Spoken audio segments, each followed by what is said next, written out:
Film शुरू होती है जापान में, जहाँ 2 लाख से ज्यादा जबरदस्त निंजास मौजूद। निंजा यानी फाइटर वॉरियर, जो किसी जासूस की तरह काम करते हैं और छुपकर लड़ते हैं। वो मार्शल आर्ट और फाइट करने में बहुत माहिर होते हैं। देखने में तो आम इंसान जैसे लगते हैं, लेकिन असल में वो बहुत ही खतरनाक जिंदगियां जीते। अब हमें एक निंजा लड़की दिखाई गई। ये निचले दर्जे की निंजा है, जो मैगजीन एडिटर के रूप में आम लोगों के बीच में रहती है। एक दिन अचानक उसे एक मैसेज आता है, जिसमें कि उसे मिशन दिया गया। उसने जल्दी से अपने राइटर को अलविदा कहा और एक पुल की तरफ बढ़ गई। वहाँ पहुँचते ही उसे एक रशियन आदमी दिखाई दिया, जो निंजास का शिकार करता है। इस आदमी को मारने का मिशन ही उसे दिया गया था। आदमी ने निंजा लड़की पर गोली चलाई, जिससे बचकर उसने अपने जूते से वार किया, जहाँ उसकी हील तेजधार खंजर में बदल गई।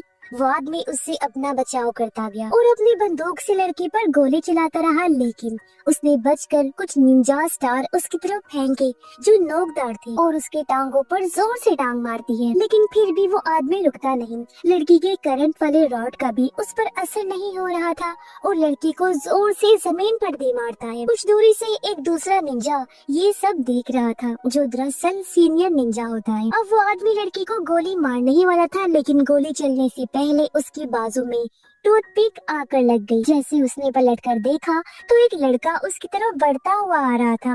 ये भी एक निंजा है, जिसका नाम है कुरु, जो हमारी मूवी का हीरो है। कुरु ने बहुत ही आसानी से उस रशियन आदमी को हरा दिया और आखिर में अपनी टांगों में उसका सर फंसाकर गला घोटकर उसकी जान ली। फिर वो निंजा लड़की से कहता है, मैं जा रहा हूँ, बाकी आगे जो करना है आप देख लेना। ये सुन लड़की एकदम हैरान हो गई।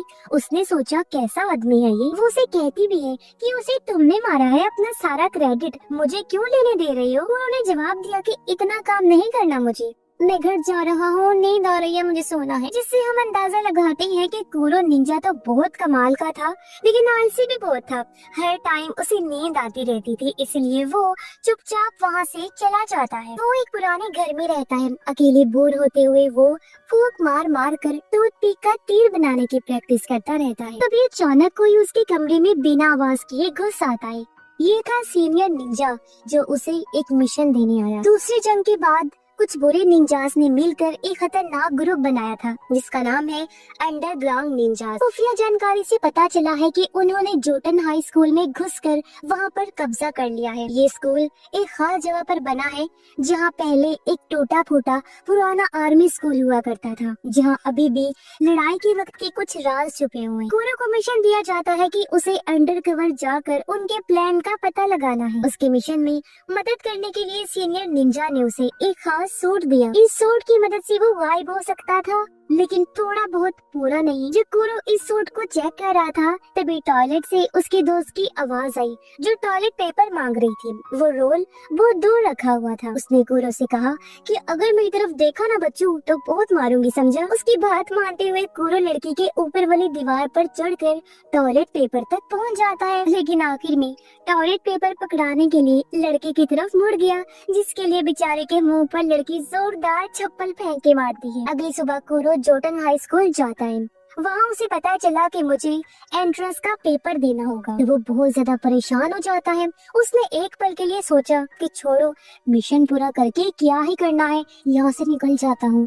लेकिन फिर उसे सीनियर निंजा का डर सताने लगा। वो फिर सोचता है कि आखिर एंट्रेंस एग्जाम कैसे क्लियर करूँ। तभी उसका ध्यान नागुची नाम की लड़की पर गया, जो एक स्टूडेंट थी और दोबारा से एग्जाम देने आई। क्लास में आने के बाद कुरो ने नीचे देखते हुए पूरी क्लास का एक चक्कर लगाया और फिर नागुची के पास जाकर बैठ जाता। उसे यकीन था कि निंजा ऑर्गेनाइजेशन के लोगों ने मेरे पास होने की तैयारी पहले से कर रखी हो। ये सही भी था, क्योंकि उन्होंने फर्श पर रंग बिरंगे चावल के दाने से आंसर की बनाई हुई। जैसे कुरो ने आंसर लिखने शुरू किए, नागुची जोर से चिल्लाई, क्योंकि उसे लगा कि फर्श पर पड़े वो चावल के दाने किसी तरह के कीड़े हैं।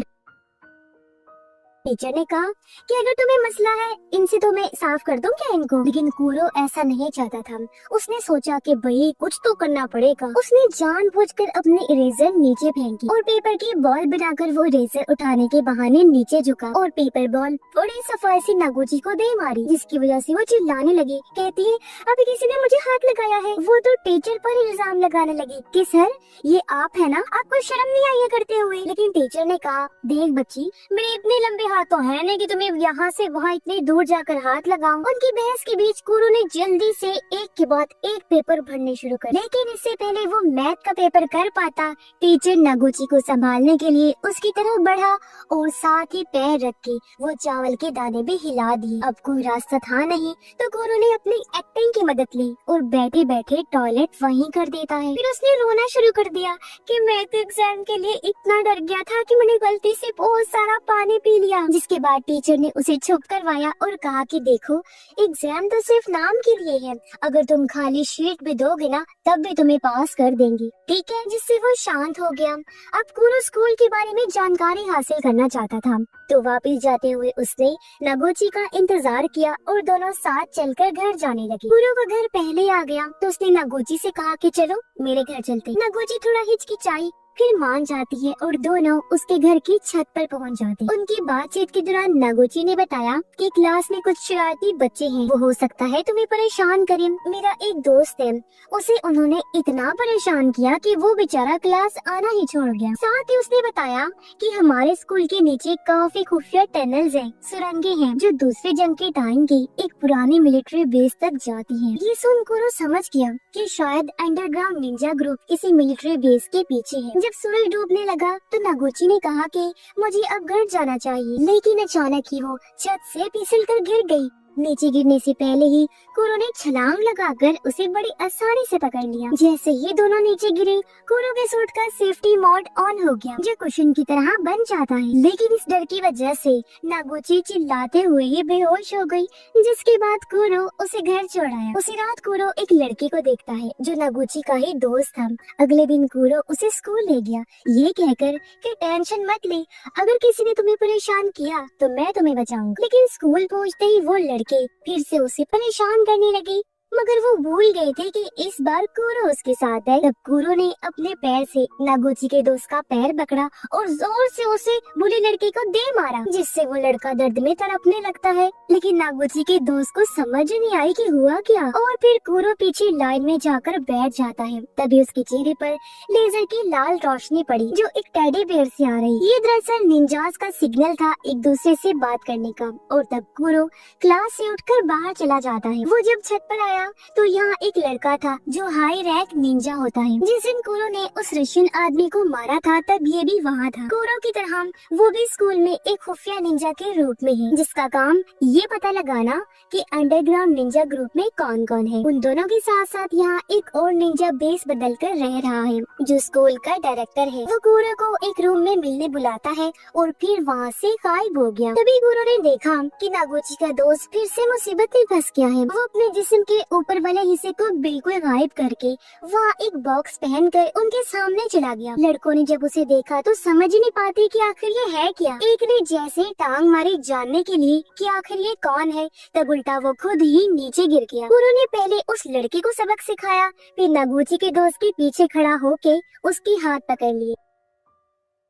उसके हाथ से एक लड़के को जोरदार मुक्का मारा ताकि स्कूल में कुरु का नहीं बल्कि नगुची के दोस्त का नाम हो। इसके बाद कुरु डायरेक्टर से मिलने उस रूम में चला गया, लेकिन डायरेक्टर ने अचानक पीछे से एक तलवार निकाल ली और कुरु पर हमला कर दिया, क्योंकि वो दोनों एक दूसरे को अंडरग्राउंड निंजा ग्रुप का मेंबर समझ रहे थे। कुरु ने डायरेक्टर के हर एक वार का जबरदस्त जवाब दिया। जब उसे समझ आया कि डायरेक्टर अंडरग्राउंड निंजा ग्रुप से नहीं है तो उसने कहा, पीछे हट जाइए, क्योंकि हमारी सैटेलाइट आपके ऊपर निशाना बनाए हुए है। अगर मैं चाहूँ तो 1 सेकंड में आपको खत्म कर सकता हूँ। डायरेक्टर को लगा कि कुरु ऐसे लंबी लंबी फेंक रहा है, क्योंकि उस जैसे लो क्लास निंजा के पास सैटेलाइट का एक्सेस हो ही नहीं सकता। लेकिन तभी आसमान से सैटेलाइट ने हमला किया और लेजर बीम नीचे आई। डायरेक्टर की तलवार को सीधा बीच में से काट दिया जाता है, जिससे डायरेक्टर को समझ आ गया कि भाई कुछ भी हो जाए कुरु से पंगा बिल्कुल नहीं लेना। तब कुरु वहाँ से निकल जाता। जैसे ही वो बाहर आया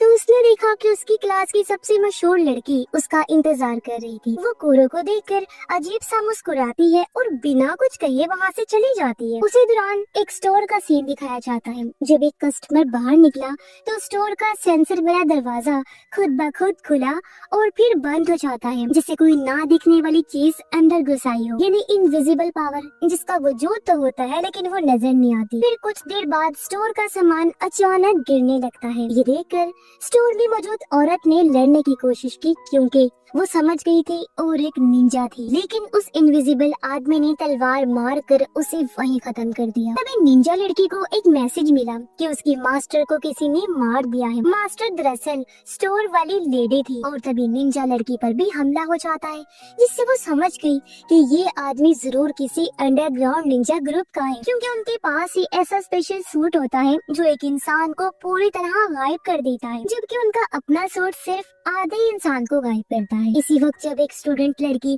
स्कूल से घर जा रही थी तो उस इनविजिबल आदमी ने उसे भी पकड़ लिया। ये देख निंजा लड़की इनविजिबल आदमी को कहती है कि तुम किसी आम इंसान को नुकसान मत पहुंचाओ, वो बेकसूर है। उधर नागोची जो अपने कमरे में थी कुरो के बारे में सोच रही थी, क्योंकि वो उसे पसंद करने लगी थी। उसके साथ एक खुशहाल जिंदगी गुजारने के सपने देख रही और तभी हम देखते हैं कि कुरो उसके बिस्तर के पास ही बैठा हुआ है। हालांकि आधी रात हो गई है, वो कब से चुपचाप बैठा हुआ उसे गौर से देख रहा था। फिर कुरो ने उसे बताया कि स्टोर में काम कर रही एक निंजा मास्टर को मार दिया गया है और मुझे डर है कि अंडरग्राउंड निंजा गैंग जल्दी हमला करने वाले हैं।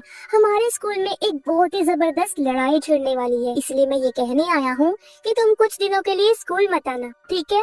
और फिर आगे कुछ कहे बिना खिड़की से बाहर कूदकर गायब हो जाता है। इसके बाद हम देखते हैं एक आदमी ऐसे भाग रहा होता है जैसे कोई उसके पीछे पड़ा हो।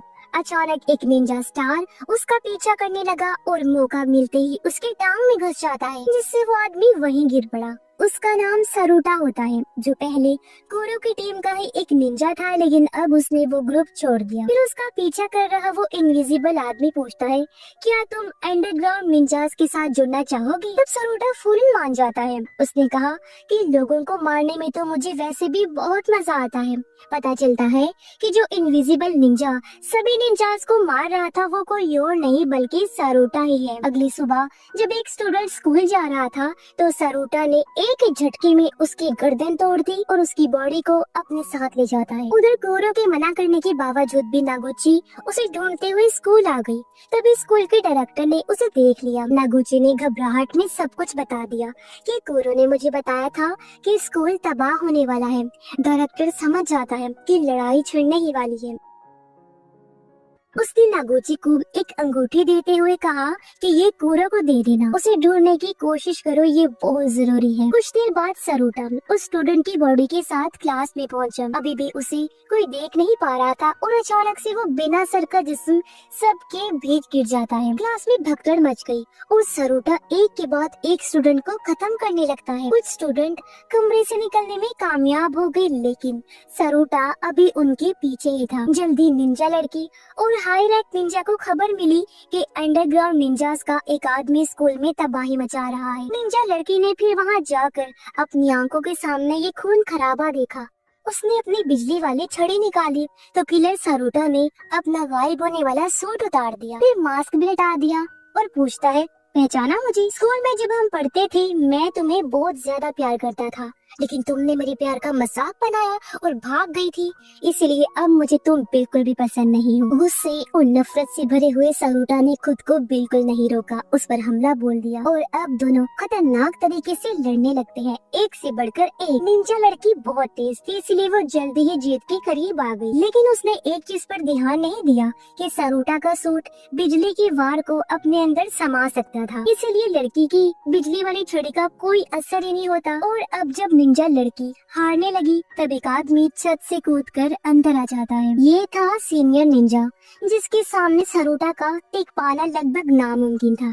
ये बात उसे भी अच्छे से पता थी, इसीलिए उसने अपना मास्क पहना और चुपचाप गायब हो जाता। लेकिन सीनियर निंजा को इस बात से कोई फर्क नहीं पड़ता। उसने बिजली की रफ्तार से अपनी बाजू में एक कट मारा और सरुटा की तरफ अपना खून फेंका ताकि उसके सूट पर खून के निशान लगे और उसका गायब जिस्म फिर से दिखने लगे। सीनियर ने उस पर अपनी तलवार से अटैक किया, लेकिन सरुटा का एडवांस सूट गुब्बारे की तरह फूलकर उसे बचा लेता है और सरुटा मौका देखकर वहां से भाग निकलता है। उधर नागुची अभी भी कुरो को ढूंढ रही थी। तभी वो घबराए हुए अपने दोस्त से टकरा जाती है। उसने नागुची को बताया कि मैं, कुरो और एक तीसरा लड़का उन टनल्स वाले एरिया में गए थे। वहाँ अफवाह है कि एक रास्ता अंडरग्राउंड बनकर तक जाता है। मेरी और उस दूसरे लड़के की हिम्मत नहीं हुई अंदर जाने की, लेकिन अब मुझे कुरो के लिए डर लग रहा है क्योंकि वो अंदर चला गया था। उधर कुरो को अंदर एक लड़की नजर आई जो और कोई नहीं बल्कि स्कूल की सबसे मशहूर लड़की थी। यहाँ ये राज खुलता है कि यही विलन लड़की है,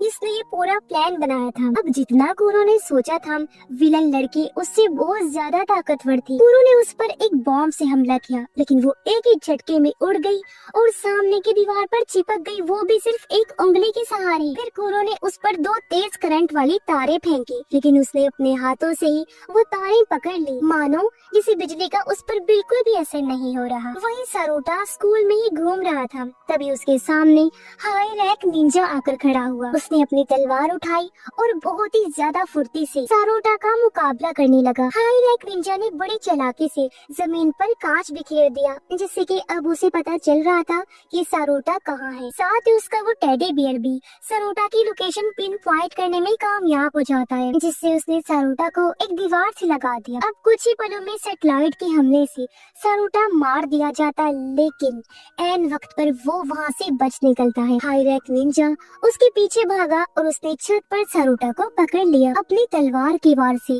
सारोटा पर जबरदस्त हमला किया, लेकिन वहाँ सिर्फ सारोटा का सूट होता है और तभी वो पीछे से अचानक उस पर हमला कर देता है। इस अचानक हुए हमले से हाई रैंक निंजा ने बचने की कोशिश की, लेकिन उसकी तलवार 2 हिस्सों में टूट जाती है। अब हालांकि वो एक बेहतरीन फाइटर जरूर था, लेकिन अंडरग्राउंड निंजास के हथियार ज्यादा ताकतवर थे और इस लड़ाई में उसके कंधे पर खतरनाक चोट लग जाती है। वो जख्मी हालत में था, बहुत घबरा रहा था। उसके पास अपनी आधी तलवार से बचाव करने के अलावा कोई दूसरा चारा नहीं था। वो हारने वाला तो बिल्कुल भी नहीं था।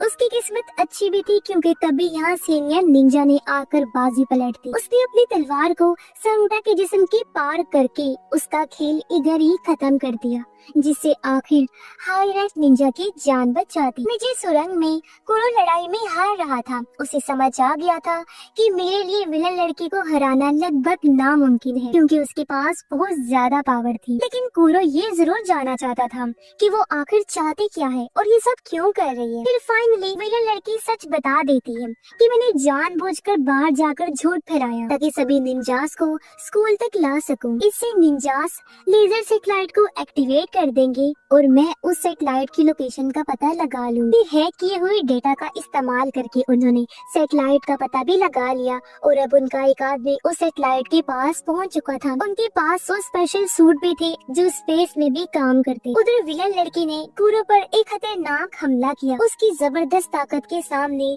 कुरो लगातार बस अपना बचाव ही कर रहा था, लेकिन असल में वो सिर्फ टाइम पास कर रहा था क्योंकि उसे उम्मीद थी कि कहीं से मेरे दोस्त आ जाए और मुझे बचा ले। और तभी वहाँ नागुची अपनी दोस्त के साथ आ गई। नागुची ने कुरो को वही अंगूठी दी जो डायरेक्टर ने उसे कुरो को देने के लिए कहा था। कुरो ने अंगूठी पहनी और उसके एंटीना को ऑन करता है। तभी एक ड्रोन तलवार लेकर वहाँ आ जाता है। कुरो वो तलवार उठाता है और पैर से धूल उड़ाकर विलन लड़की की तरफ फेंकता है। फिर मौका देखकर वार कर दिया और दोबारा से दोनों डट कर एक दूसरे का सामना करने लगते। लेकिन कुरो समझ गया कि विलन लड़की के ऊपर सीधा वार करना बेवकूफी है। उसे चकमा देकर अचानक अटैक करना होगा। उसका गायब कर देने वाला सूट भी अब किसी काम का नहीं था क्योंकि वो सिर्फ आधा जिस्म का हिस्सा गायब कर सकता था। सूट एक्टिवेट करने के बावजूद भी विलन लड़की उसे देख पा रही थी। कुरो ने अपने दिमाग में कई सारे आइडियाज सोचे कि अगर मैं ऐसे लड़ूं तो क्या होगा, वैसे लड़ूं तो क्या होगा। उसने अलग अलग तरह से चकमा देते हुए वार किया भी, लेकिन हर बार वो हार रहा था। आखिरकार उसे समझ आ जाती है कि मैं इस तरह नहीं जीत पाऊंगा। उसके पास एक ही तरीका था विलन लड़की को हराने का। उसने जबरदस्त टेक्निक से सीधा हमला शुरू किया और वो अपनी जान की परवाह ना करते हुए आगे बढ़ जाता है, जिसके बाद उसकी तलवार विलन लड़की के आर पार हो गई। लेकिन अफसोस के साथ उसकी भी तलवार कुरो के आर पार हो जाती है। उसने विलन लड़की को धक्का देकर तलवार खींच ली और वो वहीं मारी जाती है। कुरो पहले ही अपनी पूरी हद तक पहुंच चुका था। वो लड़खड़ाता हुआ अब जख्मी होकर नीचे गिर पड़ा। नगुची ने जल्दी से उसे उठाया और दोनों वहाँ से निकलने लगते हैं। अंडरग्राउंड निंजा ग्रुप का वो आदमी सैटेलाइट के अंदर घुस गया था और उसने सिस्टम में वायरस अपलोड कर दिया, जिसके बाद पूरा लेजर सिस्टम उनके कंट्रोल में आ चुका था। जैसे उसने डायल घुमाया, वहाँ पावर की लेवल को हद से बढ़ा दिया गया और लेजर की टारगेट पर स्कूल को सेट कर दिया जाता है। इसलिए साइज बढ़ाकर हमला करने की वजह से पूरा स्कूल तबाह होना शुरू हो जाता है। सब कुछ तहस नहस हो रहा था और बाहर निकलने का रास्ता भी बहुत दूर था। नगुची और कुरो भी बाहर निकलने की कोशिश कर रहे थे, लेकिन कुरो बुरी तरह से जख्मी था। उसे समझ लग चुकी थी कि मैं जिंदा नहीं बच पाऊंगा, इसीलिए उसने अपना गायब होने वाला सूट उतार कर नगुची पर डाल दिया। सारा मलबा इन दोनों के ऊपर गिरने लगता है। कुछ देर बाद का सीन हम देखते हैं जहाँ नगुची वहाँ से बाहर निकल आई, क्योंकि उस खास सूट ने उसकी जान बचा ली थी। लेकिन बेचारे कुरो ने दुनिया को बचाने के लिए अपनी जान की कुर्बानी दे दी। और इसी के साथ ये फिल्म इधर ही खत्म हो